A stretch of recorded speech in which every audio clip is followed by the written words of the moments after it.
Pagdating naman namin sa barko, dahil nga kakaalis pa lang ng bagyo nun, malakas-lakas pa rin yung alon nun, kaya naman aalog-alog kami sa loob ng barko nun, kaya ang ending, bleh, ay naku Jed, sa sunod ilalagay na lang talaga kita sa maleta.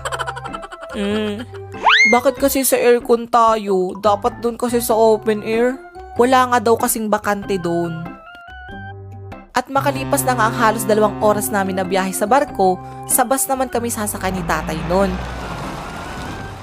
May mga nagbebenta pa nga nun sa bus, tamang-tama kasi gutom na ako nun. Oh, buko pay kayo dyan. May mani din po tayo at nilagang itlog dito. Oh, panotsa, panpasalubong, bili na po kayo. Tay, bili ka ng buko pay. Wag na at baka isuka mo lang yan. Nagugutom na ako eh.